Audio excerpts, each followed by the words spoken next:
Okay, I'd like to call the January 29th Board of Education business meeting to order. If I could please have a roll call.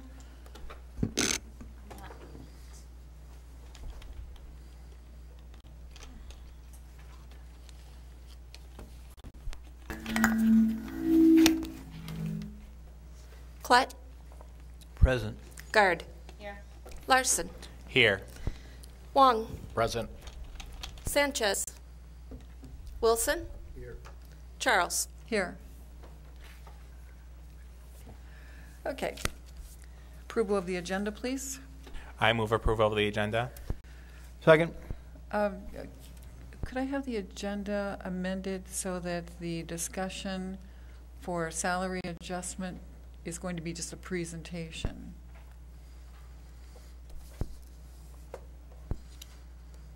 Was that a motion? I'll make it a motion that we make the discussion for salary adjustment a presentation only. I discussed that with the administration on the way in. Second. Okay, all in favor of the amendment? Aye. Aye. Okay, all in favor of the agenda? Aye. Okay, Pledge of Allegiance. Because of the cold weather, we don't have any little students here to lead us tonight, so we're on our own.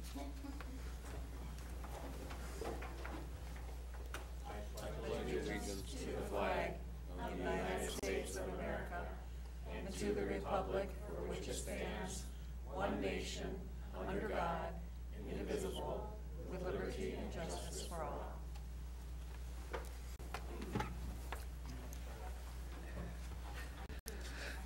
Okay, and now we have announcements. David, if you would lead us, please. If you would read the announcements, please. Good evening, everybody. So here are the announcements in order through the month of February 2019. Friday, February 1st, McNeil Intermediate School will host their MLK Barb Hickman Award Assembly and PBIS Black History Assembly, Jamming with the Boombox, the history of hip-hop. Boys Junior Varsity and Varsity Conference Diving at Middleton High School. Junior Varsity Conference Wrestling Meet at Verona Area High School. Boys freshman, junior varsity, and varsity basketball games at the fabulous Barkin Arena. Boys varsity ice hockey at Verona Ice Arena. Saturday, February 2nd. Varsity wrestling conference meet at Verona Area High School. Boys varsity basketball game at crosstown rival Janesville Craig High School. Girls varsity ice hockey game at Telfair Park. Boys varsity swimming meet at Beloit Memorial High School Natatorium. Girls junior varsity and varsity basketball game at the fabulous Bernie Barkin Arena. Tuesday, February 5th, Robinson Cougars Elementary Scholastic Book Fair from 3:30 to 7 p.m. Girls varsity ice hockey game at Arrowhead High School and boys varsity ice hockey game at Telfair Park. Thursday, February 7th, Robinson Opera for the Young, 2nd and 3rd grade, 8 a.m. to 9 a.m. Robinson Elementary School Scholastic Book Fair from 3:30 to 7 p.m. Boys, freshman, and junior varsity and varsity basketball game at Memorial High School. I'm not sure if that's Madison Memorial or the fabulous Bernie Barkin Arena. Friday, February 8th. There is no school for students as this is a professional development day, but there is girls junior varsity and varsity basketball games at the fabulous Barkin Arena. Girls varsity ice hockey game at Janesville Ice Skating Center. Saturday, February 9th. For those of you still with us, varsity wrestling at Wilmot High School for the WIA Regionals. Boys varsity ice hockey at Oshkosh. Monday, February 11th.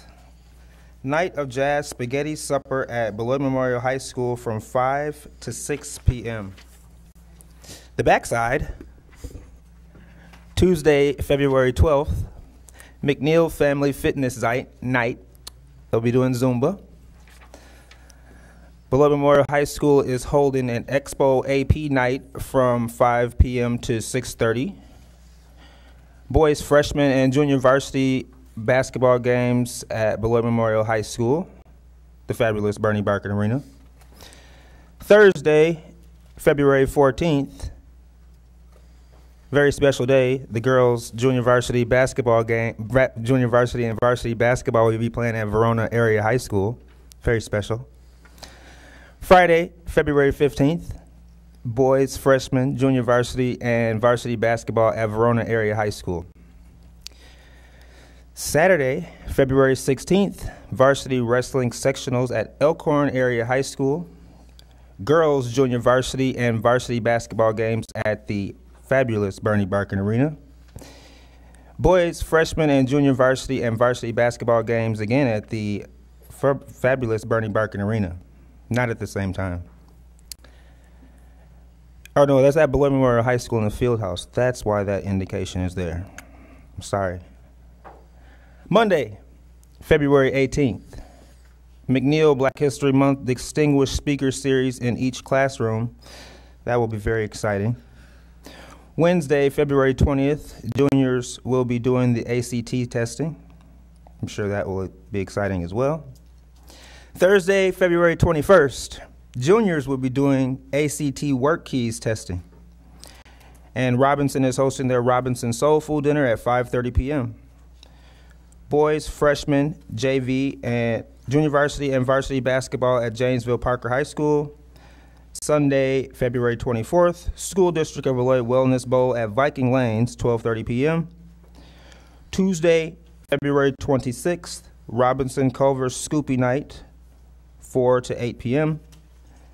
Regularly scheduled Board of Education business meeting at 7 p.m. Thursday, February 28th, the 4th annual Merrill School Read Your Heart Out celebration all day long. If you're not doing anything, come over to Merrill School and read a book to a classroom. For more information on Purple Night Athletics and calendar of athletic events, you can go to BeloitMemorialHS.OurSchoolTeams.com. Thank you for watching. Thank you. Okay, now we're at item 2, announcements and recognitions, and because of the weather, I'd like to have someone make a motion, please, to postpone every recognition on number 2 to the February business meeting, please. I move to postpone recognitions until the February business meeting. Is there a second? Okay, it's moved and seconded. Any discussion? Do the people know that it was going to be postponed? Yes. Anybody out here tonight? Yes. No one's out here tonight, right? No one's here tonight, and they've been notified. Okay. All right. Any other discussion? All in favor, please say aye. Aye. Aye. Any Aye. opposed? All right. So we are postponing everything under number 2, A through F. And now we are at citizen input. I should say, too, that we've asked our student rep to take the night off because of the weather as well. So there's no student report tonight. Public input. Is anyone here to speak tonight? No. Okay. Now we have, we want to postpone everything under section 4, which also involved extra people coming in tonight that we didn't want to make come in. So if someone could move that we postpone everything under 4A, B, and C to February board meeting, please. I move to postpone items 4A, 4B, and 4C until the February business meeting. Is there a second? Second. Okay. Any discussion on that? All in favor, please say aye. Aye. Aye. Any opposed? Okay, so these items 4 through C unanimously have been approved to be postponed until the February business meeting. Reports, we have no student board report. We have communication committee, which would be by Mr. Wilson, please. So we had a lack of quorum for our last communication committee meeting at Beloit Memorial High School. So If there are any interested parties interested in being a part of our committee, please reach out through the application process that's posted on our website. So I have a question. Was there a lack of quorum because of people not showing up or actual vacancies? Or both? Probably a combination of both. Okay, so you could use more, what categories do you have open? Do you know offhand? All of them. All of them? Okay, great. Okay. Next is staff committee. We had a very short meeting where I explained to staff members, or the committee members, that we were still waiting on information that had been requested about the intermediate school class sizes. And so I explained to them that we are specifically looking at comparing all 4 of the intermediate schools and the number of students that each teacher is responsible for.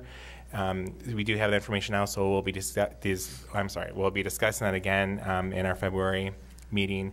And then a part of that also, we requested the transfers in and out of the intermediate buildings, as well as where they came from, to look and see if some intermediate buildings are having more students enroll in versus rolling out.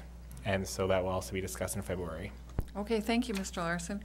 And now, Mr. Wong, student committee report, please. And then you could follow that by the ad hoc student discipline and governance committee update, please.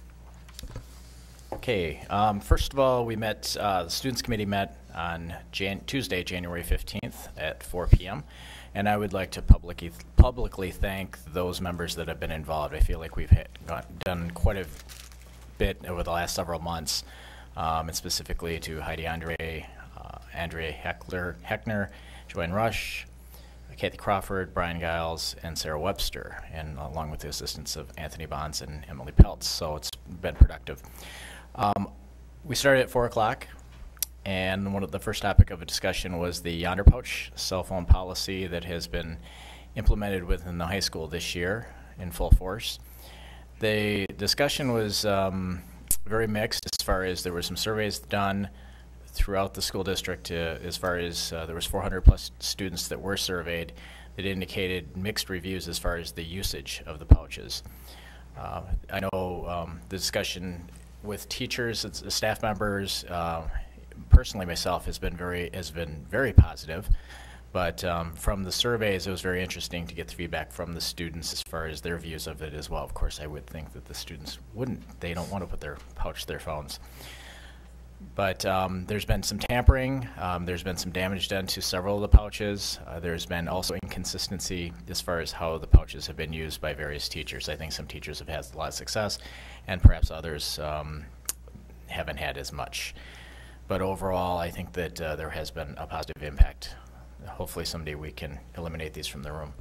The second topic was the youth sports that Joel Beard presented to our committee. This was very interesting. I talked about the youth sports within not only the district, but over the city overall. In the past, we've had sort of like, I would call it a farm system with a lot of the sports, specifically being football and basketball. And over the last several years, we've seen that kind of really decrease in participation and support from the various groups that have done that. We're exploring the option through fund available through Fund 80 to revitalize this and develop a better system for all youth sports. We're starting out, I believe, with basketball and football. So that ought to be very interesting, and I applaud Joel's efforts in getting that rolling. The anti-bullying policy, we're going to discuss that, or that was approved tonight. We're going to read that? First reading. That's first reading tonight, so we'll go over that. Early release days for the 2019 and 2020 school year, that was discussed. We had very good discussion. I think that the staff members there pointed out a number of things from the various schools, whether it be primary, intermediate, or the secondary schools. That will be discussed, and I think it already has been to some extent with the cabinet. So I'm sure we'll hear more about that in the future. The next board meeting, or the next Students Committee meeting, will be on Tuesday, February 12th at 4 p.m. Next is the Ad Hoc Student Discipline and Governance Committee update. And to date, there's been, let's see, I know I attended 3 meetings in 1 week, and we've had 1 large group meeting. So we're getting a lot of movement, and I'm just kind of going off the cuff here, and Dr. Childs, you can chime in too. I know you've been in several of the meetings as well. They've been pretty productive. We are targeting short-term goals and long-term goals. The short-term goals are potential implementation for programs that will hopefully be done by the last term. And some of these we're talking about pilot programs, so be ready for that when it comes forward. The long-term one is primarily looking at the code of conduct and revitalizing that and making it easier to understand, provide clarity, responsibilities for all staff members, parents, students, administration, school board, etc. So we'll go over that. But I met with the primary group, the intermediate group, and the high school as well. So we were supposed to have a meeting this week, or a couple of them, but due to the weather, they're not going to happen. So, and then we'll be following up on that. The goal is to have some proposals presented to the board, hopefully at next month. We're working hard on that. Dr. Childs, do you have anything to add? Nothing to add. That's fine. Thank you. I have a question for you, please, about the code of conduct, the actual code revisions. When do you expect that something might come to the board about possible revisions, if there are any? The focal point right now, to be quite honest, Pam, is going to be the implementation of some programs to really get some things moving. And then we're also at the same time, I know I've had conversations with John Pepke, actually just this last week about that. And we're looking at ways and quite honestly, our code of conduct is not bad. And when we compare it to some of the ones that we've reviewed, the material is all in there. I think it's just the delivery of it and how it's being, the training throughout the district. And I think we have to give some serious thought to that. So we want to make sure that it's well thought out before it is presented. My hope would be that by April that we have something to present to the board at that time. Does that sound fine? And is there any discussion about having separate codes for different building levels? Absolutely, yes. We're looking at separating it. The problem we have is the intermediate encompasses both the elementary and the primary and secondary. So, but we will have that, and we'll discuss that and lay it out. All right, thank you so much. Any other questions? Okay. Now we're at the consent list.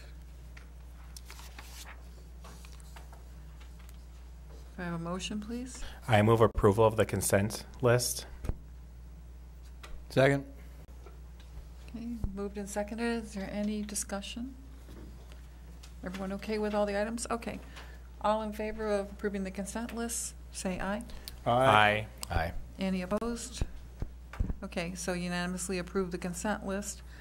And we move on to business and action items. We did make a motion at the beginning to have 7A, salary adjustment for long-term substitute support staff, be a presentation only tonight. That was Dr. Child's suggestion, and this will be informative for the public, and then we can bring it back next month. Ms. Okay. Carradine, thank you. Yep. So the salary adjustments. Oh, come on. This thing hates me. Is it on?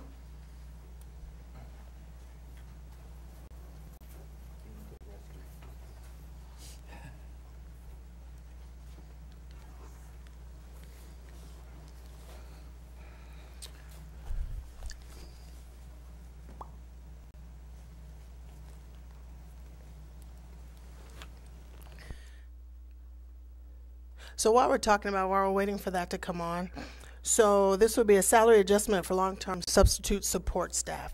So what we're looking at doing is an estimated rate change for long-term substitute support staff, or our paraprofessionals who are assigned to long-term substitute assignments. So it would be at the same level as you have substitute teachers who do a long-term sub position. So what we're looking at is that a substitute, thank you. So what we're looking at is a substitute support staff person who works more than 10 consecutive days in the same position, okay? So on that 11th day, they would start out at the regular support staff pay, which is $12.36, okay? So So then we're looking at proposing that change as a recruitment and retention tool, because what happens is that when we hire substitute support staff, 9 times out of 10 they get put into a long-term position and they work. So to me, this would be a great way to use it as a tool to recruit, because we will be having paraprofessional positions opening up, and what they do is our substitutes 9 times out of 10 get hired into those permanent positions, so then we have to replenish our substitute pool, and I think this would be a good way to do it. So with that in mind, and so what does that mean for the district monetary obligation?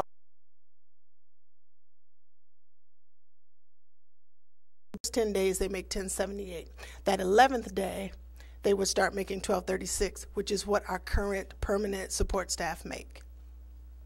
So to give you an idea of some of the numbers, we have right now, we have 14 substitute support staff people in long-term sub positions.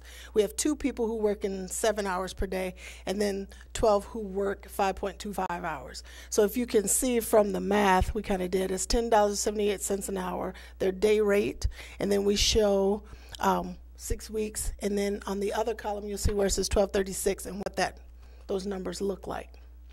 So here would be the proposed change. And so in there when I put that number, so you'll see that for the 12 and the 2 currently making $10.78 an hour is $24,000, and then proposed the $12.36 once they get it over those 10 days is, I can't see that far, is $28,000. Okay, so, and I just want you to know these are the numbers. We have 12 paras who are at 525, and we have 2 who are at 7 hours. So when you take those numbers, the difference is only $3,649. So having worked for revenue, we always round up to a larger number. So that would be what the projection would be. So the numbers are based on 12 support staff working 5.25 hours and 2 working 7 hours, for a total of 14 affected to date. Now, I just found out maybe 2 days ago that it's up to 16. We have 16 substitute pairs in a long-term sub position. So then that would make it $4,147.50, a difference of $497 from the original number that I gave you. So the number could change, but the fiscal impact is still manageable. And so I think it would be a right step for recruiting people for Teachers on Call and for the district. That's what I got. So that's what I'm bringing forward today. Is there any question? Jeff? I got a couple, Tracy. So from the market standpoint, what you're asking us, does that put us in the market on the middle top? Where are we at when we compete for those positions? And do we have trouble filling those positions now? Right now, if you were to look at it, we do have paraprofessionals who do leave because they can't sustain 1078. But if they know that they're coming in at 1078 and if they get put into a long-term sub position, 9 times out of 10 they're apt to stay, because they know that if I get put in a long-term sub position and I'm working, I can move towards getting that pay. And then if you do well in a long-term sub position, you get hired most of the time because of the work that you do. So are we going to be on the high end or in the middle when we look at competing for these types of positions? Is it enough? I think so. I think we won't be quite in the middle. We'll be right in the middle between middle and high. So we're right in the middle because people are always looking. We're always hiring for substitute support staff people, always. Anyone else? I have a question. When you say substitute support staff, are we just talking about paras, or is there another category? Just paras. Mm-hmm. Okay. So my confusion when I saw this online today was the $3,650, which now you're saying is more like $4,000, but let's call it $4,000. Is that every 6 weeks cost to the district? Because you said the fiscal impact was $3,650. So those are the numbers we use because usually a long-term sub position is like 6 weeks. So that's how we did that, because we're looking at it because it's 6 weeks, but after 10 days, then their pay would switch to that $12.36. Right, but we can't really say it's going to cost this fiscal impact, because usually that means what's it going to cost the district. I mean, this will go on. And I'm not against it. I'm just saying this will go on for, forever, so it's not really, this is the impact. Right. But I'm just saying this is what it would be if we start doing this, is what I'm saying. I'm showing you actuals. But yeah, Every you're right. 6 weeks, this will be the impact, not every year. Yeah. Okay, that's what I wanted to make clear. All right. But it's already built into, so we could say we could be built in. It's not that we're asking for more money. It's just kind of built in so that as we turn over, because I think we're going to be hiring 6 new support staff. And so as we lose those, we'll be getting more. But yeah. Ms. Card? When you hire new support staff, does their wage per hour go up? And do then they get benefits, is that correct? So when they go from substitute to full-time, they get the $12.36. Still as a sub, but if we were to hire them as a regular employee, would they be $12.36 then from Yes. then on? Then would they get benefits too? It depends if they're only working 5.25 hours. No. Okay. Thank you. Any other questions about this? It's going to come back to us again next month. All right. Thank you, Ms. Carradine. It's Carradine. Carradine. That's sorry. okay. Thank you. Okay. Now we are at Waste Disposal Services, and Mr. Sean Winters is going to present that.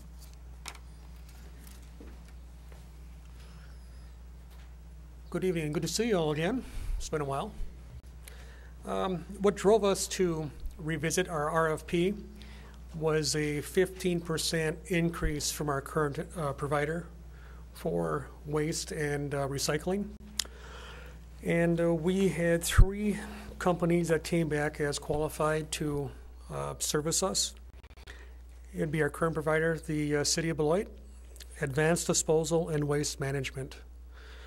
Advanced Disposal came back as the lowest price. The next lowest was a City, and they were $2,163 more a year than Advanced. So along with the cost savings, we would also be able to do a Monday through Friday service. Currently, we can only do a Monday through Thursday. And also switching from the rear loaders to the front loaders. In my world, what that does is that gives us more room for our dumpster areas, but it also lets us use smaller dumpsters where possible, so we can see some additional savings. We can do more tweaking during the year by going to a smaller dumpster, which the city currently does not provide. So we do recommend that we move forward with approving Advanced Disposal for our contractor for a 3-year contract. Any questions? Yeah. Ms. Card? As I was looking through this, we still have a dumpster at the Wellness Center. And what do we? The Wellness Center is now the Operations Center. Okay, and so it's called Wellness, but it's really not. Okay. Yes. And it seems to me when we went with the City of Beloit, we did it so that we could kind of share our services. And what I'm hearing is we really need, it's better for us to have 5 days pickup instead of 4. Yes. Okay. Currently, right now, what the city does is they will do 2 pickups on Thursdays, but sometimes with the heavy loads on the Fridays, we just can't keep up. Okay, thank you. Any other questions from anyone? Okay. We have a motion? I'm sorry? Okay. Because the motion recommended action is not specific.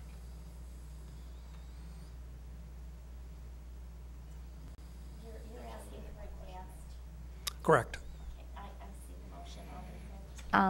I'd like to make a motion at the, with what the administration recommends, Advanced Disposal due to it being a lower bid.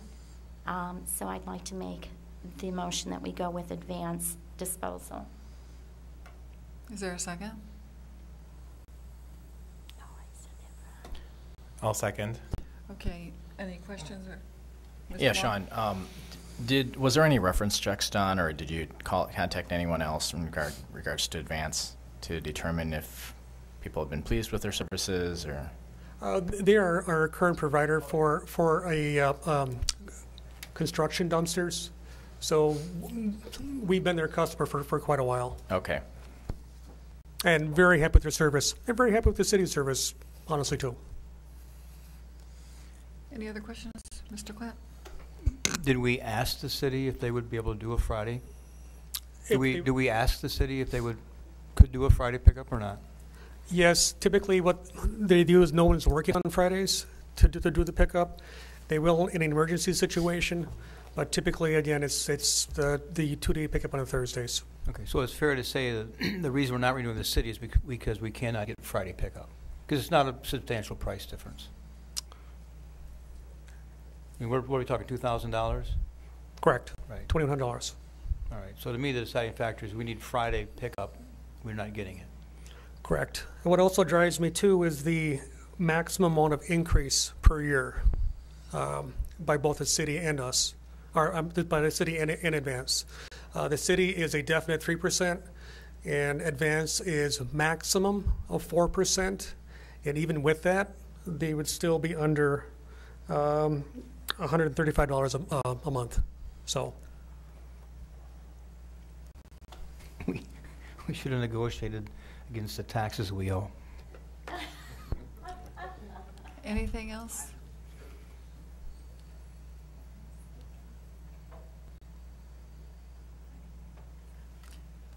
Would you like to repeat that? I didn't hear it, if you were serious. Yeah, we have the tax consequences on our properties. I said we should have leveraged that. Yeah. Too late now, but I mean, it's a thought. Okay, are we ready to vote? Any more discussion? All right, all in favor, please say aye. Aye. Aye. Any opposed, say nay. All right, unanimously. Oh, we're voting online as well? Okay.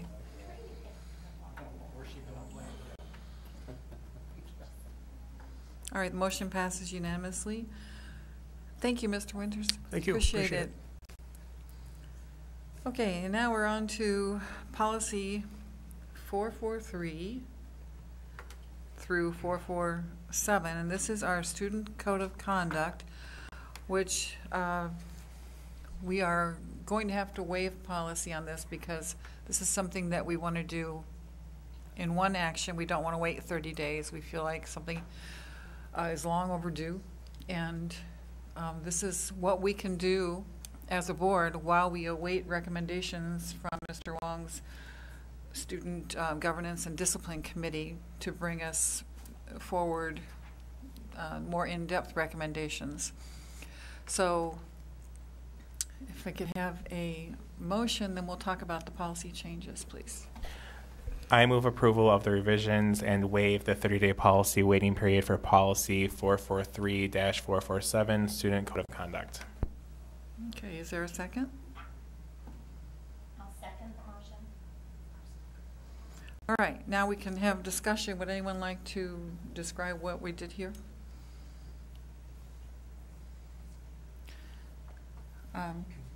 Go ahead, Mr. Larson. So in the Code of Conduct, there were many places where it described discretionary discipline, and so the revisions really took out the word discretionary and just laid out the options as options. We wanted to make it very clear that following the Code of Conduct is not discretionary and that these are the recommended courses of action for certain levels of behavior. Ms. Guard? In addition to that, I think there was some confusion too with some consistency. So that's the other reason why we wanted to kind of clean that up at this time. Right. Yeah, Mr. Clapp. Mr. Wong wanted us to let the public know that he's done more than just this with his committee work. So I just want to recognize Right. John for all the hard Well, work this- he's done. It's more than just this. This actually didn't come out of committee. This came from the board. And yeah, he's doing a lot of work in committee. I'm not doing a lot of work. I'm getting a lot of help. Getting a lot of help, getting a lot done. That's why I said this is just a board action that we're taking while we await much more out of the Student Governments and Discipline Committee. A couple of years ago, when we had the town hall meeting, I went through this code of conduct. We had so many teachers saying it's not being followed in my building. And when I read this and all the fine print, I realized it was being followed, because throughout the code, the words discretionary appeared. And so you'd have code of conduct saying this violation gets this punishment or penalty, but administrative discretion can be used. So that meant that anything goes really in any building as far as the code of conduct. It was up to the administrator. I think that's important with smaller children, 4K through 5.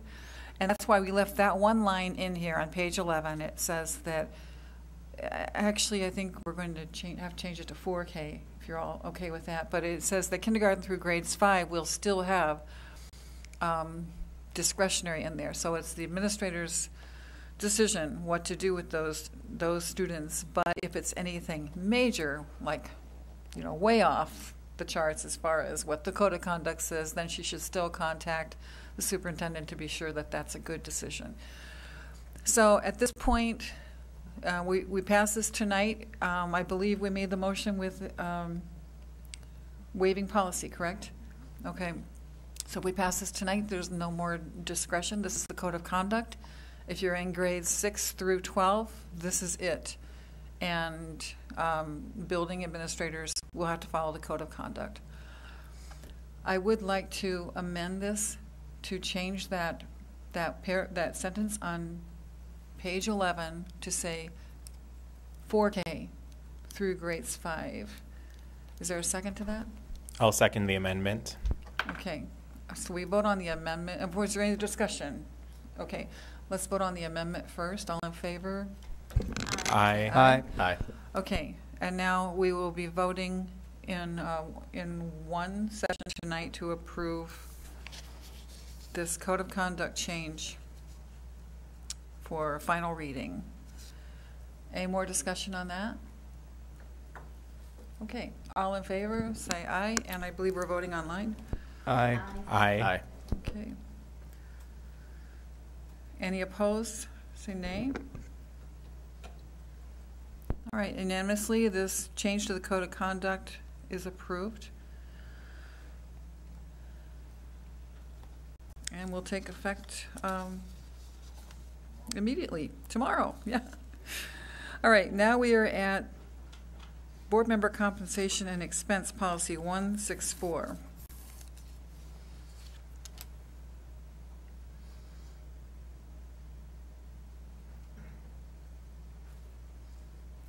I move approval for the revisions of policy 164, board member compensation and expenses for final reading. Is there a second? I'll second. Any discussion? Mr. Klett? 2. And there it talks about April. So are you talking about if this is more, then it wouldn't start until April, or I'm a little confused as to what's taking place now. Oh, I see what you're saying. And what's taking place in April. The second point I have is that I do think that the board should have a disclaimer or some kind of asterisk in it that says if there is extenuating circumstances that the board may excuse more than 4 meetings. I look at it in the case of maybe a family with a cancer victim or a spouse with Alzheimer's, that a board member may be participating via phone in meetings, not the actual phone meeting, but participating as an active board member, attending the meeting that they can. I'd hate to see us penalize somebody in extenuating circumstances. Okay, first let's address the thing about the April. Michelle, you and I talked about it, and I thought that it was just any change in compensation, but it's actually an increase. So do we have to, remember we talked about having this be effective in April? Would this be effective immediately because it's not an increase, it's an actual decrease in board member pay?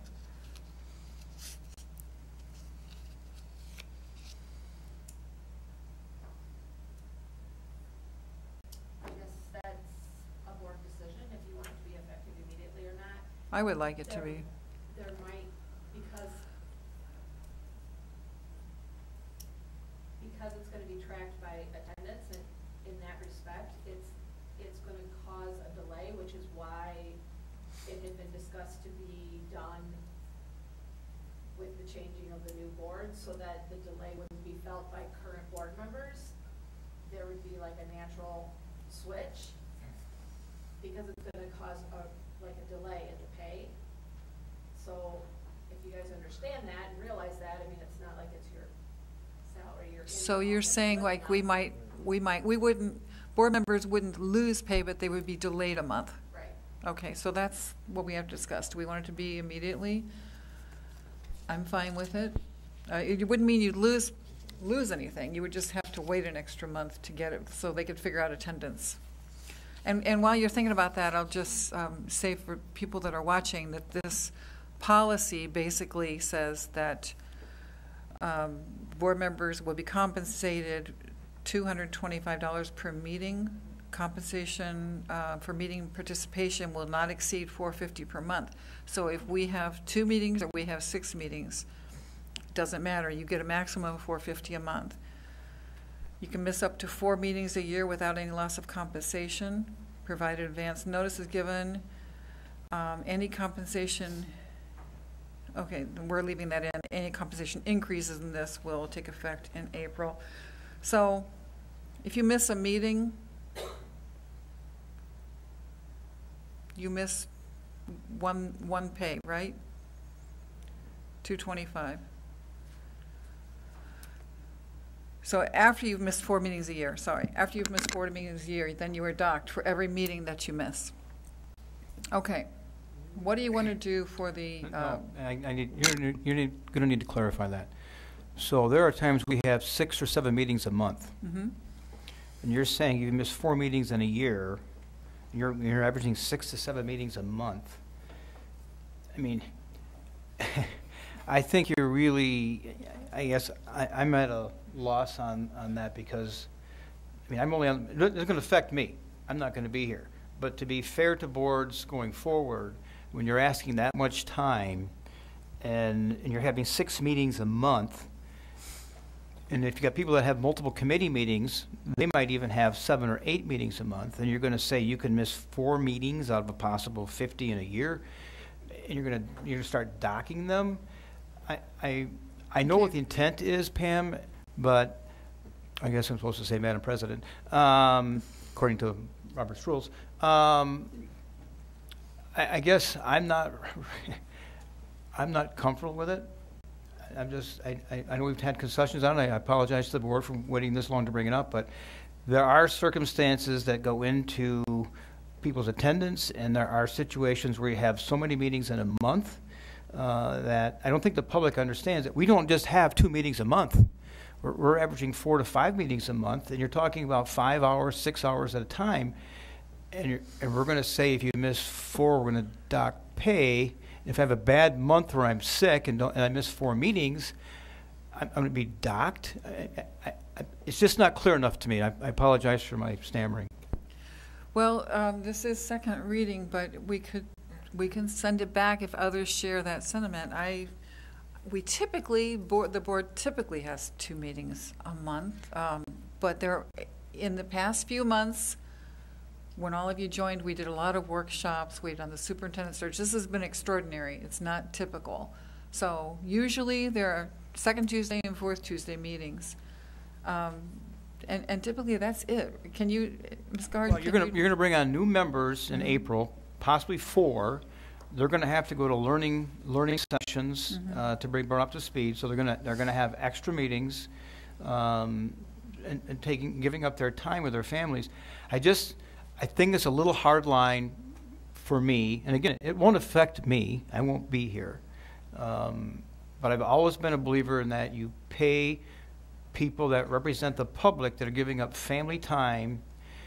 And this seems a little heavy-handed to me. I don't know how else to say it. Well, remember, our policy says that you can participate by phone, which makes it a lot easier. And with your addition of that paragraph saying extenuating circumstances would be forgiven, I'm personally okay with it, but Mr. Wong? Well, thanks, Jeff, for speaking up. And sorry. like I said, I don't personally, I don't do this for the money. I don't know about anybody else up here. But if, frankly, if I got to miss a meeting, I really don't care how much I'm going to get paid for the month. It's just not something I do. Definitely think it's something that's kind of hard line. But if I'm going to miss a meeting, I'm going to miss a meeting. And that's just what it's going to be. I could care less of how much I get paid for the month for doing this. I definitely think it's a hard line, though, because I got a family. Hey, family, if you're watching. Mr. Wong? I understand the intent as well, and I don't disagree with it. I think that what about perhaps doing a percentage of the meetings versus a number of meetings? That way it's based upon a different figure, and I'm not sure what the correct figure would be on that. But maybe even look at some other types of organizations, whether it be our government or other districts as a whole, and maybe send it back and look at that. I understand the intent, because you don't want somebody to be elected and never show up, and now they're not doing their duties, and I don't think that's ever happened before, but obviously you don't want to set a precedent. Just my thoughts. Ms. Gard? And Jeff made 2 points. The first point about this policy taking effect in April, I think we need to leave that in there and make it in April for a clean cut. So I agree with that. I know when the policy first came to us, the 4 meetings did seem a little bit heavy-handed, but I do know I've served on this board where there have been times when no one really knows if someone is coming or not, and I think it's unfair to those who come. But then you don't know if you have a quorum or not. So maybe a word like excused or unexcused, and unexcused would be not letting people know. I'm not sure, but I do see the argument both ways. There have been times when you wonder, are you going to have a quorum? Everybody else comes prepared, and then you just can't do business. So that's, I think, the reason why it's in there. Okay, so can we, I'd like to ask you all if you're okay with what we brought forward as far as the 250, I mean the, how much was it? 225 per meeting is okay. What we want to work on is what you would lose if you don't come to meetings, correct? Is that what I'm hearing? Yeah. That, and I think Turn your mic. that and the whether it's a number of meetings or a percentage, I think that needs to be reworked. Okay. I mean, I agree. I think, Nora, what you had mentioned about, there are people that are coming and doing the work and all of that. And it's not to say none of us are. I think we're all doing, good work. So, but obviously we don't want to, if somebody does step into our shoes and is not doing that job, it's not fair to the rest of us as well. Okay, so I think we have a motion and a second on the table, which is why the discussion started. So we can vote this down if that's the desire of the board, and then we bring it back next month revised for another first reading. Okay, but so the 225 is fine. We're going to bring it back. If it comes back, we'll bring it back with how to deduct and not be so Heavy-handed. harsh. Okay. All right. All in favor of policy 164, second reading, please say aye. Any opposed, say nay. Nay. Nay. And Nay. vote nay. Okay. I'll work with some other people on this, and we can bring it back next month. Policy, I'm sorry. I got some vision issues right now. I get floaters. Okay, okay, If I go to the hall, I might come back. So. okay. All right. Policy 453.4, administering medications to students. This is for second reading. And Ms. Pels, would you mind just reviewing with us why we did this? Because it's hard to see when it all comes back in a clean second reading, and it's been almost 2 months, I believe, since we looked at it. Yes, please. Okay, so, Emily, could I ask you to use the microphone? Thank you.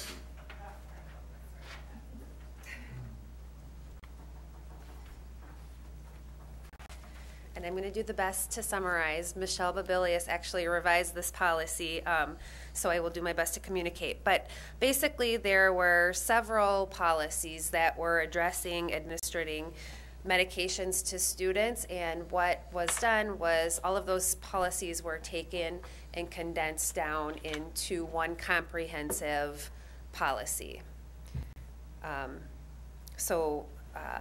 We are looking at omitting a couple of them, and without it in front of me, I can't say exactly which ones they are, but it was taking 4 different policies and basically putting them into one. Okay, so everything is omitted except for the one that we see in front of us here. Oops.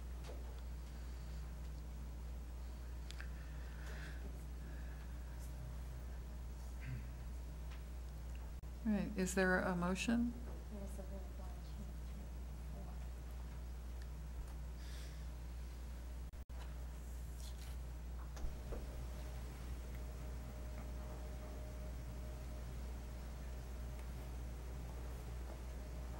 And this is for second reading. Which one is this? I move approval of policy 453.4, administering medication to students, for a final reading. Is there a second? I'll second. Okay, any more discussion? All in favor, please say aye and vote online. Aye. Aye. Aye. Any opposed, say nay.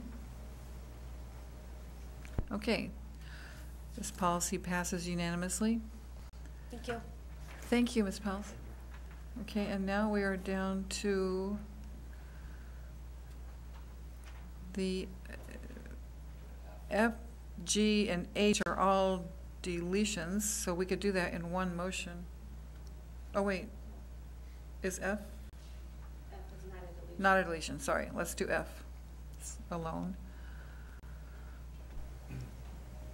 I approve revisions to policy 453.4, Rule 1, administering medications to students, procedures, for final reading. I'll second the motion. Okay, is there any discussion? All in favor, please say aye and vote online. Aye. Aye. Aye. Okay, and now we are down to G. I'll move to the approval of the deletion of policy 453.4, Rule 2, self-administration of medication procedures, for final reading. I'll second. Any discussion? All in favor, please say aye. Aye. Aye. Any opposed, say nay. Vote online. And this deletion is unanimous. And now if, let's see, revision H. I'll move to the approval of the deletion of policy 453.4, Rule 3, medication administration for field trips, for final reading. I'll second. Any discussion? Okay, all in favor of policy 453.4, Rule 3, say aye. Deletion, say aye. Aye. Aye. Any opposed, say nay. Okay, now we're at policy 151.1, policy adoption, revision, and deletion policy. And the reason for this is simply because we don't have the committee anymore that does policy. It's the full board. So that's why this is coming forward with these changes, to take out the policy and personnel committee and put it in Board of Education. I move approval of policy 151.1, policy adoption and revision, for second reading. I'll second. Okay, it's been moved and seconded. Is there any discussion? All in favor, please say aye. Aye. Any opposed, say nay.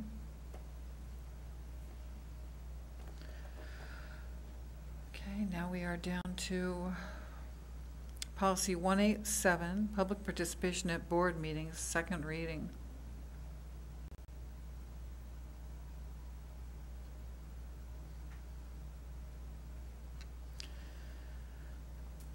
I move approval of policy 187, public participation at board meetings for final reading.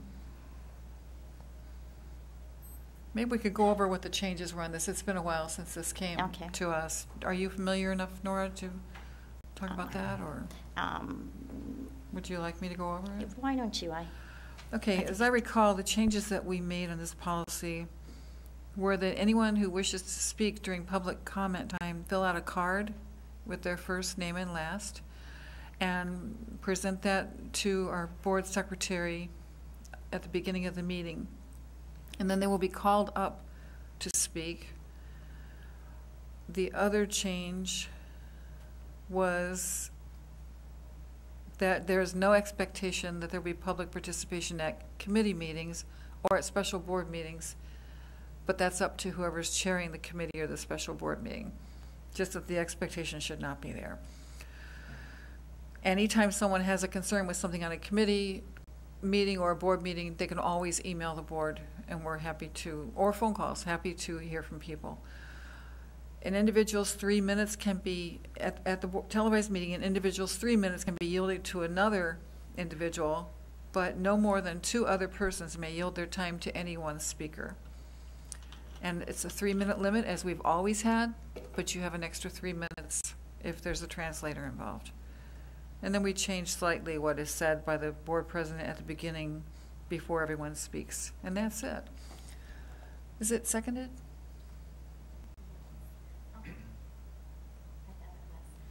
In addition to that, I don't know if you said this, but I think the policy also says that you can yield your 3 minutes once to one person. Yes, and that person can only take 3 minutes from Correct. 2 others. So the maximum any person will be allowed to speak is 9 minutes. Correct. Okay, thank you. Okay, so we need a second on this motion then. I'll second it. All right, thank you. So the motion for policy 187, public participation at board meetings, final reading, has been made and seconded. Any other discussion, Mr. Larson? I really do not like the part about limiting that only 2 other people can yield their time to another speaker. I understand the need to make sure that the meetings run efficiently because we do have business to do, but I don't see that it has been a problem in the past, and I have a problem with that part What of it. would you suggest? I would suggest just eliminating that whole last sentence. An individual may speak on behalf of a group, however, or actually just put a period there instead of a semicolon, and then eliminate, however, no more than 2 other persons may yield their time to any one speaker. First of all, can we get a second on the motion? Yes. So, We did. oh, we did, okay. Now, can you, I'm sorry, I'm misunderstanding what you're saying, because I thought you said you were against having just 2 more. Right, so we can leave the sentence, an individual may speak on behalf of a group, period, and then omit the rest of the sentence. Oh, omit it, okay. Yes. So you would say limitless?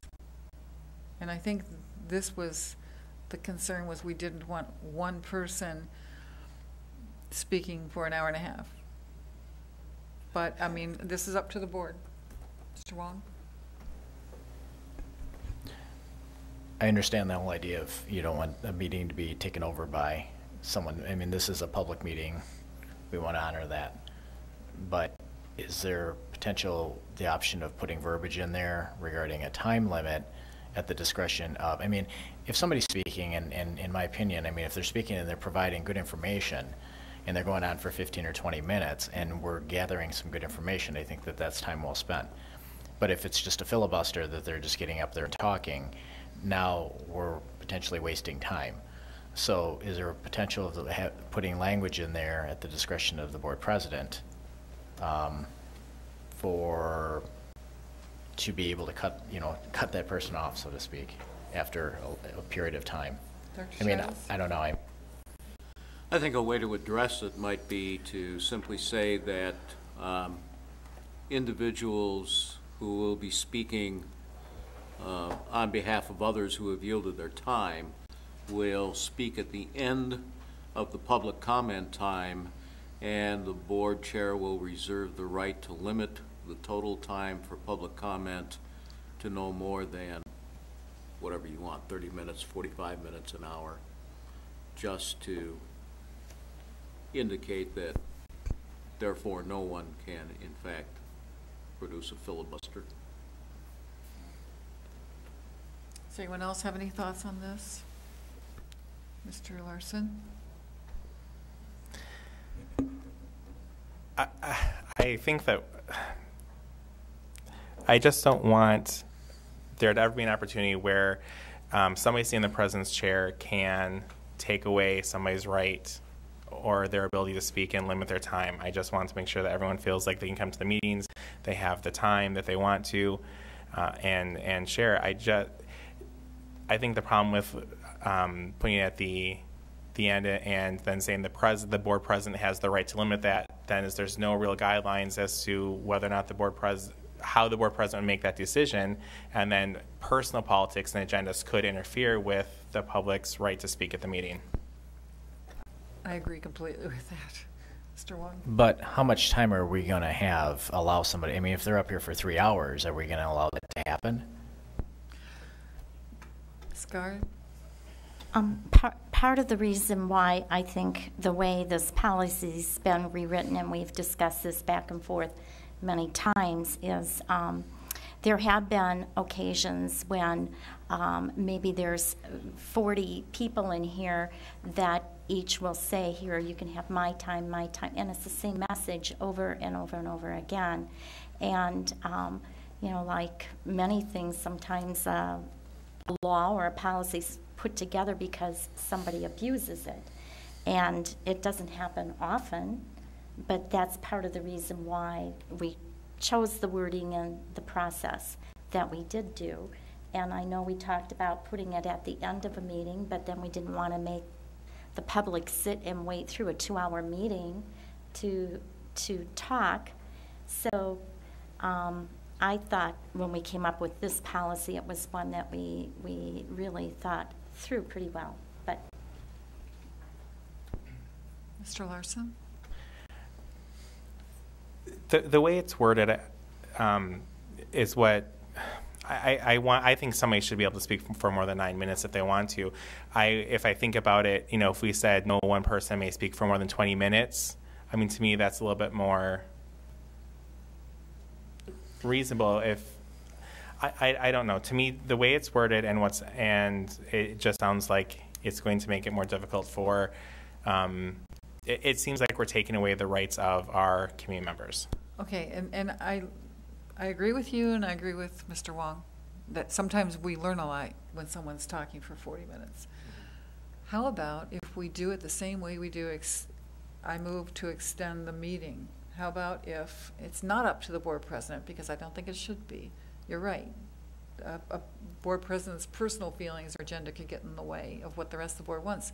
What about if someone at the board meeting makes a motion to allow a speaker to extend his time, and we stop for a second, we vote, and then he continues, just like we do at the board meetings? I think that that's a good solution. Then we all have a say in it. The majority of us want to hear more. We vote to let him continue. We could keep it as is with the 3, the 9 minutes total, but then if after 9 minutes we're saying, no, this person is on to something, I want to hear more, we can say, I move to extend the speaker's time. so it would just be a matter of adding that one sentence here to this Right. policy. Would that be okay? Mr. Klett? Let's not lose track. It's a board meeting. Mm-hmm.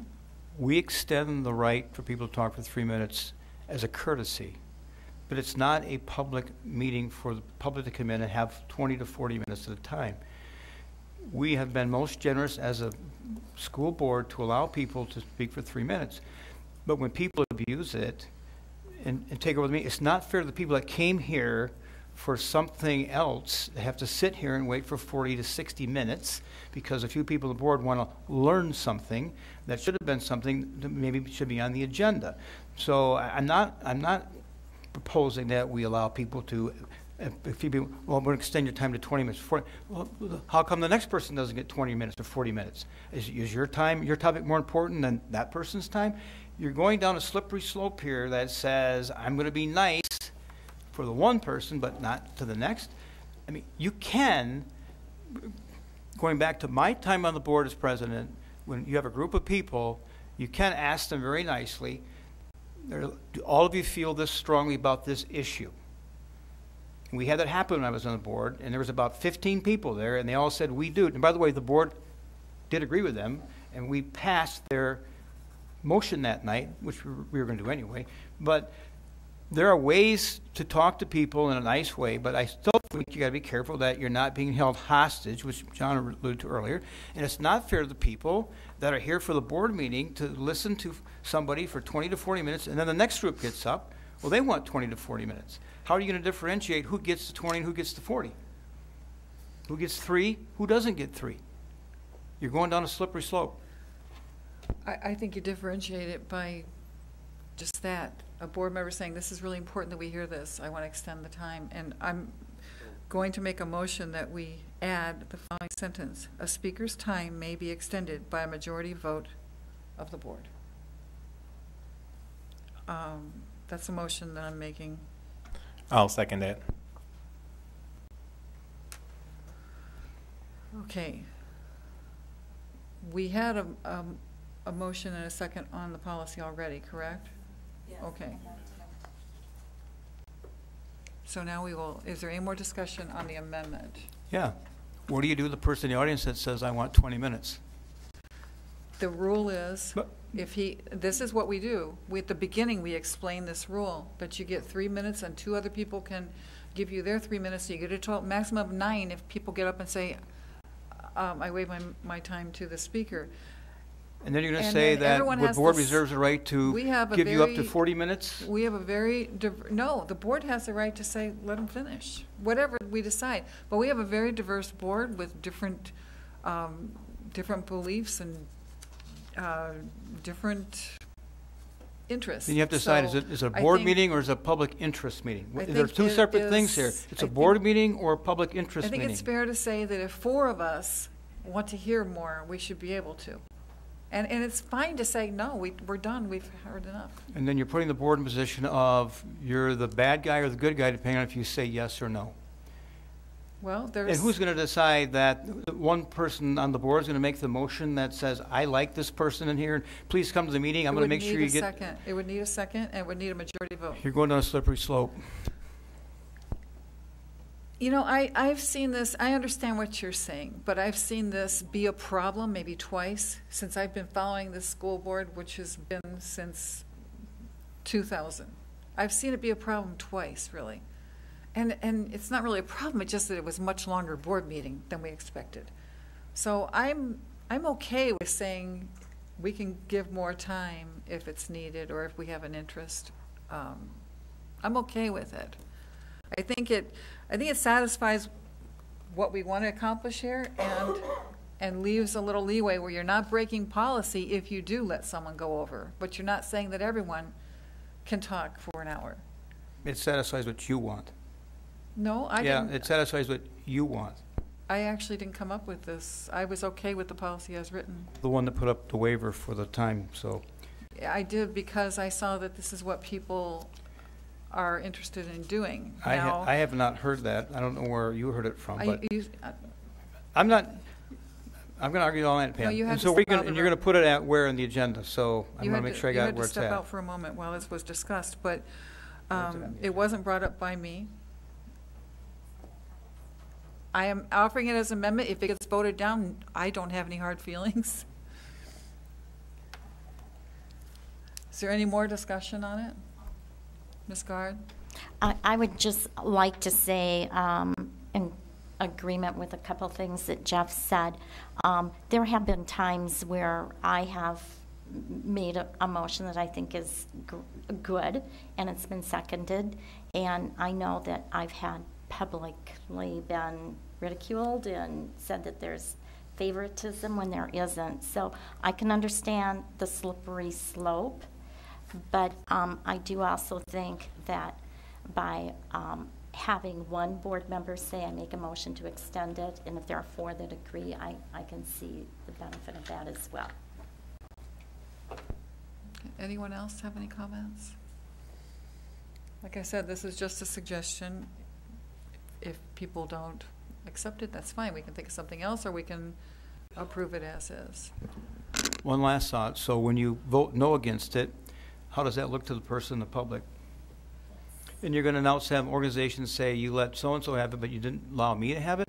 You're putting the board in a position to be winners and losers. And I think, again, you're putting on a slippery slope, Pam.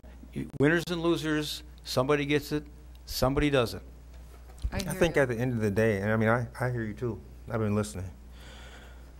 At the end of the day, we vote on a lot of things, and people are going to be upset with it. And my hope is that they don't take it personal, because it's going to be one person to make a motion, and 3 other people have to agree. So while I don't want to be here all night for a meeting, I definitely don't want to take away people's right to speak. And if we can give them the opportunity, and if we're learning and it's beneficial, I don't see how we can take away that time. And if they take it personal, then I'm sorry for that. Really, I'm not, but the policy is what it is.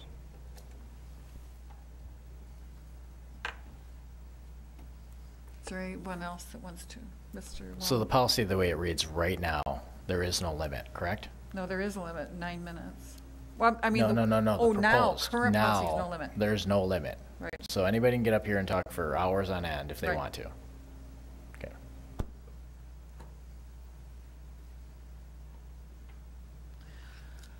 So the amendment that's been made, and I believe seconded, is that we leave it at the 9-minute maximum, and any board member can, don't say you have to, but can make a motion to extend that. And if it's voted on by a majority, then the time can be extended. Okay, any further discussion? Well, that could be part of the motion. I move that we... No, it can be part of the motion at the time. The board member can say, I move we allow the speaker another 5 minutes to finish. Or I move we allow the speaker to finish. It can be anything that the board member who makes the motion wants it to be.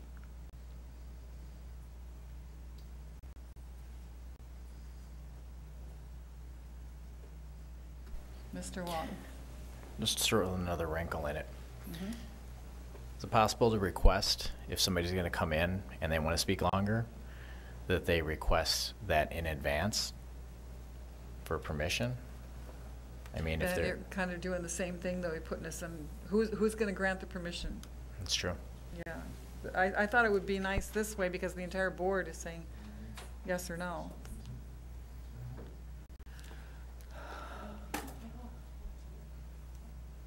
Okay. All in favor of this amendment as proposed, say aye. Can you read it back, please? The amendment would be one sentence added to this policy presented here for second reading that says, a speaker's time may be extended by a majority vote of the board. Doesn't say it has to be, doesn't say anyone has to make a motion, just it may be. Otherwise, we stick with the 9 minutes. Maximum.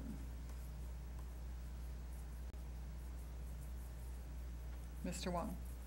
Oh, I'm sorry, I thought you had something to say. He's ready to vote. Okay, all in favor, please say aye and vote online. Aye. Any opposed, say nay. Nay. Nay. Okay. Hold on, technical difficulty.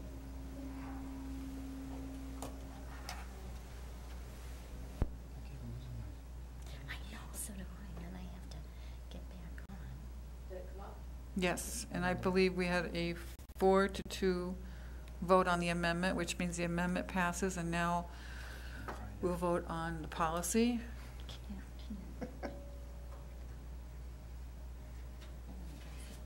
So voting now on, okay, Everybody's voted yet. I gotta find it. I think you have to. policy 187. Just a second. And just.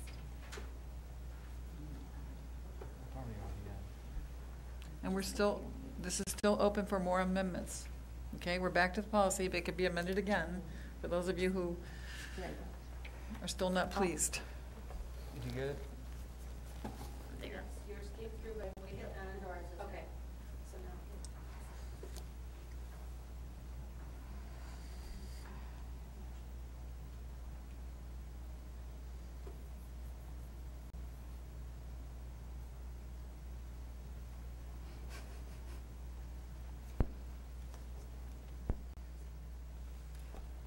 Is everyone on the right page now? Policy 187? Okay. We have a motion and we have a second. Is there any more discussion? Read the motion back, please. The motion is to approve policy 187 as presented for second reading with the addition that we just added through the amendment. A speaker's time may be extended by majority vote of the board. You can still make amendments to it at this time.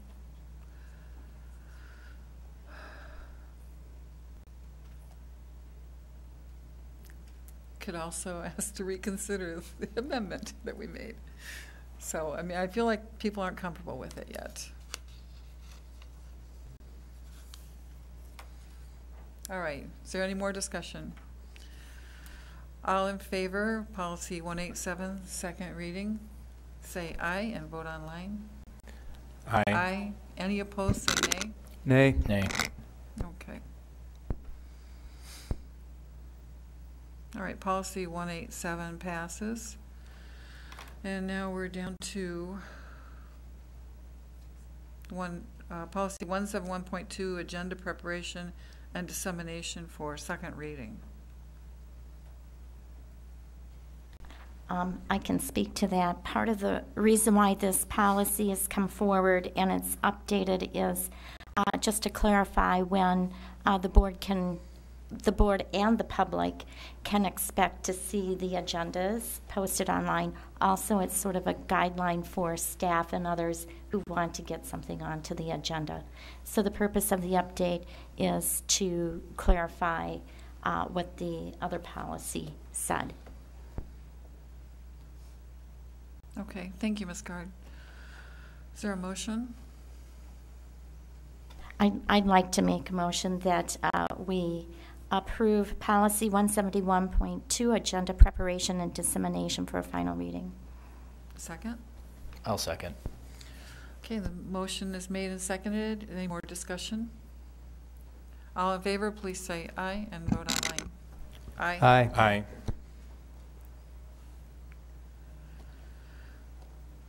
Okay. Next item on the agenda is school closings and board policy. Okay.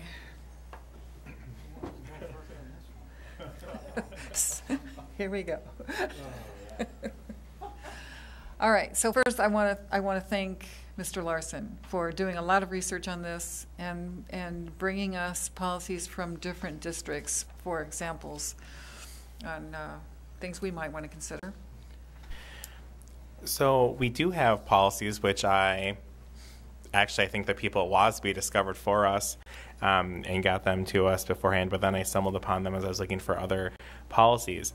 Our policies are very generic as far as expectations of temperature, who the superintendent or their designee would consult with. And I think updating our policy and kind of setting those guidelines makes it easier for our staff and our community to understand as the reports of inclement weather come, give them kind of a heads up of what to expect as far as school closings. Other district policies that I looked at had very specific criteria as to when the schools would be closed and then the process of closing schools and how the community would be notified. So I guess the discussion really then is do we want to look at updating our policies? I didn't prepare a policy with its update because, quite frankly, I've been too busy talking on the phone, answering emails and Facebook messages to get that far. But I brought it because I wanted to have a discussion as far as does the board want me to do that work? And if so, if you've had an opportunity to look at the other policies, is there anything you want to make sure is included in that first draft of the policy when it comes back for first reading? Pam? Mr. Platt. Yes. Kyle, one of the things, and Dr. Childs did have a conversation with Lori Luther after I did, on when we didn't follow policy. It says district closed, we should have called the police department, which is wrong. It's not the police department we should be calling, it should be the streets department. So Lori gave Dr. Childs that number, the cell phone number that can be reached at all times. One of the issues with the snowfall that caused the biggest controversy wasn't so much the snowfall, it's when it came. And unfortunately, we had people say, well, I drove the street from Milwaukee. That's a freeway. Lori said because it came so late, we could not literally clean the streets. And so that was the issue, was we had more snow on the last one, but it came at the right time. And so it's more than just how many inches are you getting, it's when does it come. And so the bus company can't be the deciding factor on that. I also want the public to know the school board does not make the decision to open school or close school. That's an administration decision. What we have to make sure we do is make sure, like Kyle talked, make sure we have that policy clarified so that there is no grounds for misunderstanding, and making sure that our students and staff can get to school safely. And keep in mind that it's more than just the streets. A lot of kids walk to school. And when you got sidewalks that are not shoveled, and they're crossing streets that are slippery, so it's more to it than just, was it 8 inches? We need to use a little common sense in that as well. So I thank you for bringing it forward. Let's get it done right and move forward. Mr. Wong? Along with the closings, I think we also, while we're going down that road specifically, I mean, I wish we could go back about a week right now. What are the procedures and what are we doing to address issues like, as I was thinking of today, crossing guards? You know, in this extreme temperature, you know, and they're out there for an extended period of time, that can't be safe. I think we have to be conscious of that and how we're going to protect those people, as well as the parking lots. How are we clearing the parking lots, and can we get cars in and out? Because, and like Jeff said, it wasn't, you know, the amount of snow, it was when it came that was difficulty. So I think we, you know, hopefully administration, or we can look at that as through the policy, or as we put this together.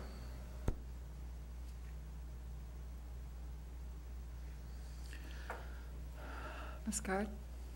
I want to thank Kyle, too, for bringing forward several other district policies for us to review and look at.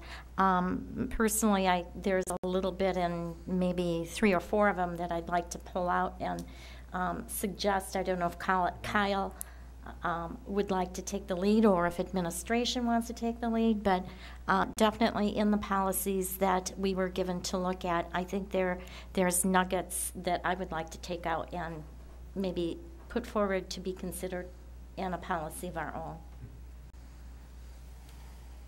Dr. Childs? I think this is something that you should direct the administration to do and not for the board to take on by itself. And if board members have individual things that they feel ought to be incorporated in the policy, pass it on to us, and we'll see what best way we can do these things. The procedures and practices that I have used consistently across the state of Wisconsin is that 8 inches of snow, unless there is severe enough wind to cause drifting, is a trigger point for a delay or a closing, depending on other conditions. Minus 35 degrees wind chill is sufficient to close school for all kinds of reasons, primarily because of the dangers of frostbite and serious consequences. And icing conditions, which really are relatively rare. Basically, we need probably also, and this would be aside from the policy, but we need to be looking at partnerships and things that we can create in the community so that those students, if we have to close the schools, those students who might rely on the school otherwise as a warm place to be and a place to get a meal, would be able to provide that. I know, for instance, tomorrow, the Salvation Army has said that it will be open as a warming center, and that should be helpful to some of our community. So I think there's more than just a policy that has to be taken under advisement here, and I'd suggest that you kick it into our camp. Mr. Larson? When would you, Dr. Childs, like suggestions from the board? Like, is there like a deadline or? Not yet tonight. It's getting too late. Tomorrow would be soon enough. Mr. Klett? Anytime you can. One other thought that, I hear the 8 inches, I understand to some extent, but what causes difficulty, what I think a lot of people saw this last time, is most closings come the day before in anticipation of a snowstorm. We were the only one that did not do that. It doesn't give people time to prepare that if they're waiting until 6 o'clock in the morning to make other arrangements, to have people watch their kids or to have meals served for their home. And they have to make last-minute arrangements. I'd rather be conservative and say what other districts have done and saying we're gonna call off the school tomorrow in anticipation of something. I realize it may not happen, but again, we're safe, and parents have a chance now to plan for tomorrow what could happen, because at last minute it's hard to get a babysitter. Schools are closed today. It's 6 o'clock. Where am I going to find a place to take my kids? Or I have to call in sick today now because I didn't have time to make arrangements. So there's more to it than just, I think, saying, well, I'm going to wait till we get 8 inches of snow. No disrespect, Dr. Childs. But I'd rather be conservative for the safety of our kids and our teachers and our staff. I agree completely with that. I think, remembering when I had my kids a few years ago in the district, it was really rough to wake up, start watching the TV at 6 a.m. and determine what's going to happen with your day and what do you do with your kids. I think we should have a policy that says that by a certain time of night we will know whether or not schools are going to be closed, to be considerate to families and employees. I'm also thinking that we could make this change about calling streets department tonight. I mean, if this is what we should be doing, I don't think it should say police on there. Mr. Klett, if you have already, no, I'm just asking, did you already clarify with the city that it's the streets? Yeah.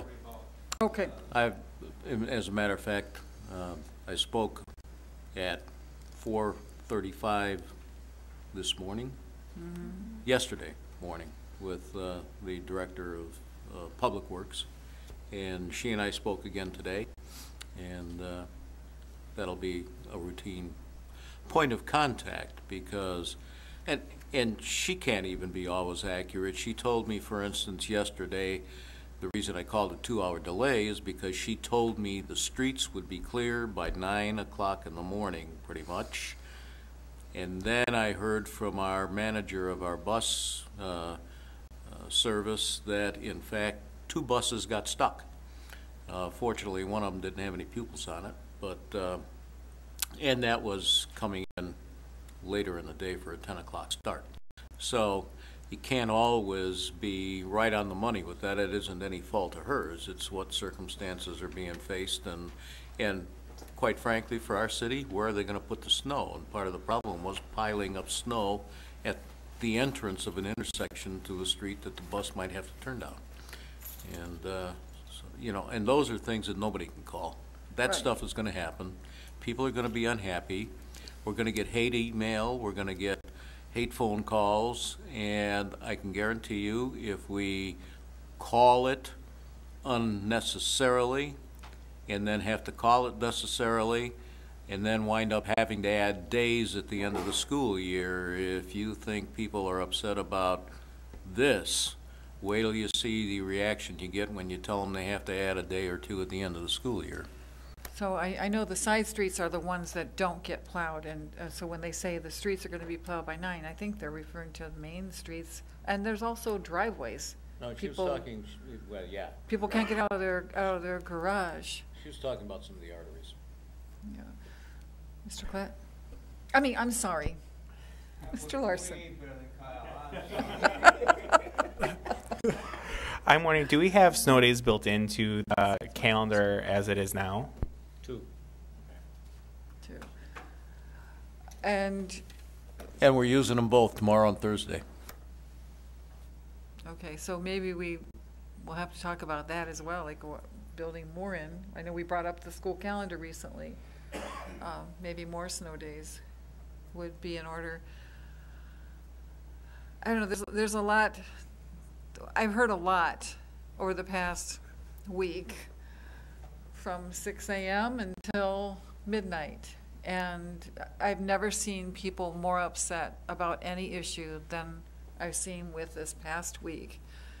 And it's not our call as a board. People think that it is. It's not. But as a parent, a grandparent, a board member, I want to be sure that we're doing the right thing by our students and our staff, and that safety is our #1 concern at all times. I don't think our district is accustomed to being the only one in the area that doesn't close, and I think that's the problem. I'm sure it is. And I do believe that, I mean, I heard stories of kids walking through, several inches of snow, getting pants wet, walking in tennis shoes to the high school, past the football field. I heard that the parking lots weren't plowed, and especially at the high school that was a problem. Kids having to walk. We bus so few kids in our district. We have that 2-mile walk rule. And I mean, I say it's a hazardous route in this snow to walk 2 miles, not only for the cold, but the kids end up sometimes walking out in the plowed street instead of on the unshoveled sidewalks. We have said consistently in postings to parents, if you feel that it's less than safe or less than ideal for your child to go to school on a day when we are having school and weather conditions are less than ideal, you simply have to make a phone call. It will be excused, and it will not count against the absences of the child. Yeah, I understand that, but I do think some parents think, okay, my kid's going to miss something today. And they do. When they miss school, they miss something. So, I just don't know what the best answer is, but I do think that we do need to look at this policy and bring it back. If not, make some changes tonight, bring it back in February. Mr. Wong. When I was a kid, I walked 2 miles to school uphill in the snow. Both ways. No, I would agree. I think we need to send this to administration, have them work on it, come back, and then hopefully we have a good, solid policy going forward. Mr. Larson. I had heard a rumor, Dr. Childs, that if attendance rate is too low, then you still have to make the day up. Is that true? Do you know anything about that? No. If the school is open and instruction is being held, then it counts as a school day. There have been efforts over time to say, well, if you have less than 50% of your kids in attendance, then you have to do something else. But that's not the case. That's not the status. That's not the situation. So, different states may do things differently in that regard, but that's never been an issue here. Yeah, thank you. I would like to see in our policy, like some of the examples you gave us, Mr. Larson. I would like to see some firm numbers in there as far as this much snow. Even like this much snow prediction could be a cancellation, or this much snowfall could be a cancellation, so that parents can know, yeah, he did the right thing. Look at the policy. This temperature. I seem to remember, and Ms. Gard, maybe you can tell me, didn't we used to have a certain degree in our policy? Like, I thought it was 35 below with the wind chill factor. Okay, I remember it being discussed years ago, but maybe it was just an unwritten rule. But I think I like the policies that give numbers about degrees and inches of snow, so that parents, they will understand. Oh, look, listen to the weather. No, we didn't make it. There's going to be school tomorrow, most likely. Mr. Larson. And I don't want to give the perception that this is a micromanagement, but if I think my oldest daughter's a junior and I think we're on our 4th or 5th superintendent, that the policy being very specific lays out consistency as administration comes and goes so that each person isn't bringing in their own set of expectations. And then, every couple of years, the community is kind of adjusting to how things are going at that time. Right. Yeah, I think it's smart to have some kind of a policy in regard to it. You just need to be aware of the fact that no matter what you do, you're not going to make everybody happy, and somebody's going to be unhappy. And those who were counting on there being school because the conditions aren't that bad, but you canceled because on the night before they said it was going to be that bad, then those are the people who are going to be calling and emailing and giving you trouble, and there are as many of them, I promise you, as there are of the others. So there is no way that you can do this and do it in a manner that is going to satisfy everybody.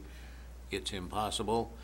And you said it correctly, Ms. Charles, when you said we've got to protect the safety of the children first, and that's got to be the primary consideration. Right. And if in doing that we make some people unhappy, well, then so be it. But we do have to look out for the safety of the kids and the staff. It has to be our top priority, and I know it is with all of us.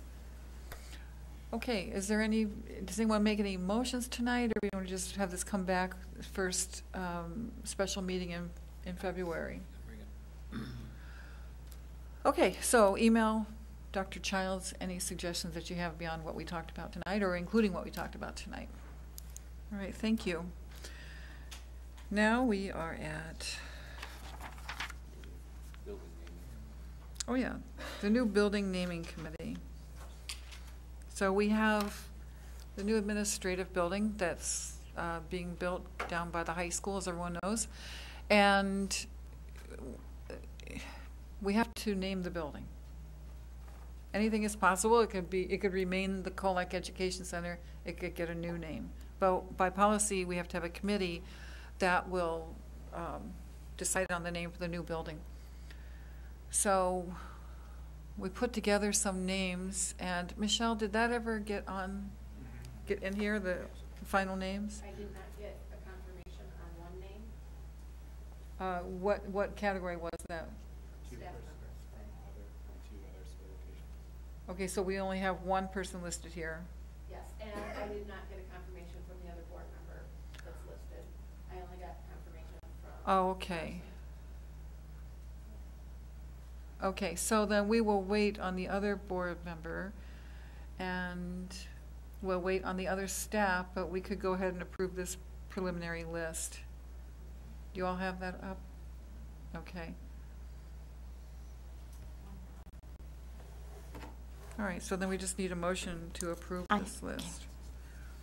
I have a question. Yes, Ms. Card? Is there a oh, never mind. I see it on here. I just didn't see the list earlier. Yeah, we worked with the city and with the I was thinking the Historical Society. Yep. I see that. We got one, an excellent choice, I think. Okay, so I'll need a motion for the new building naming committee, please. I move approval of the committee for the naming of schools and parts of schools, excluding the second board member, and waiting on confirmation for the other second staff member from another location. So postpone the approval of those two. Okay. Is there a second? I'll second. All I'll right. second Any the more motion. discussion on this? All in favor, please say aye. Aye, and vote on aye. Aye. Any opposed? Any opposed, say nay. All right, so committee is approved as presented, and we will be adding the two other people at the next meeting. All right, January 2019. Personnel employment recommendations. As presented in our packet, is there a motion for approval?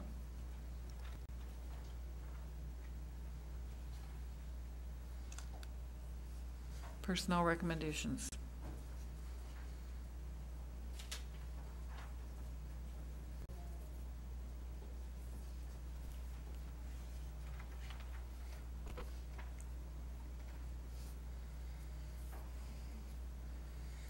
Anybody? I'll make a motion to approve. All right, is there a second? I'll second. Personnel recommendations are moved and seconded. Any discussion? All right, seeing none, all in favor, please say aye and vote online. Aye. Aye. Aye. Any opposed, say nay. All right, personnel recommendations are approved unanimously. And we are now at future agenda items. Is there any board member with an agenda item for a future board meeting they'd like to bring up? Yes, Mr. I would. Larson.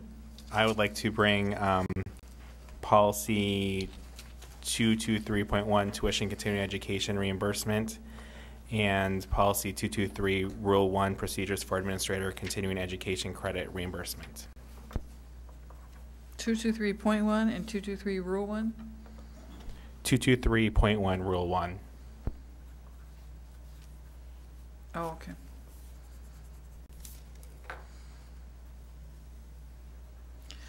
Would you be interested in revising that and bringing it forward? Sure. Okay, thank you. You better be.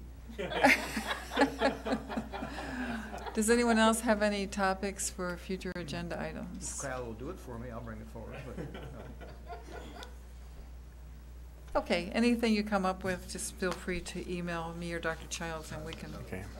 Oh, I do I'm have, sorry. I do Go have ahead. another one. Go ahead. I feel like I have to make up for that blundered motion. I would like to maybe start a conversation about a marketing firm. I feel like we're doing a lot of good things in our district, but we do have a perception problem, and I'm interested in exploring outside parties to maybe help us fix that.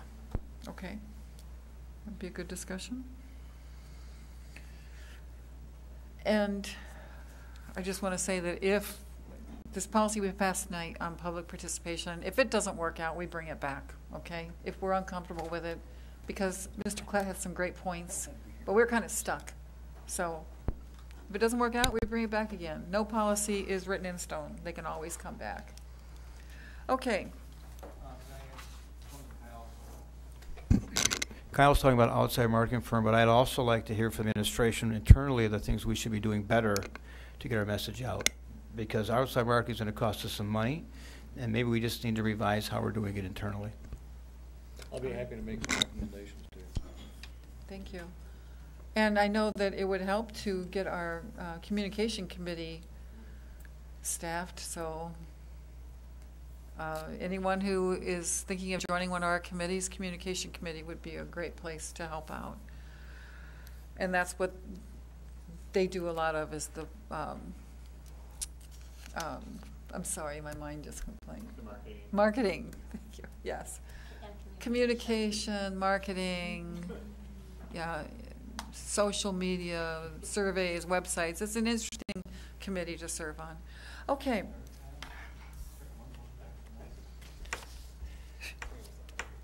All right. Future meeting dates, we will have a meeting on, a special meeting on February 12th. What are we meeting for? And then February 20th, February 19th, we meet for superintendent interviews. And we meet again on the 20th for superintendent interviews. And then we meet on the 26th for our next televised meeting. Thank you, David, for that paper calendar. That helps. Okay. Is there a motion to adjourn? I move to adjourn. Is there a second? Second. Any discussion? We are adjourned. All in favor? Aye. Aye. Okay, we're adjourned. Thank you.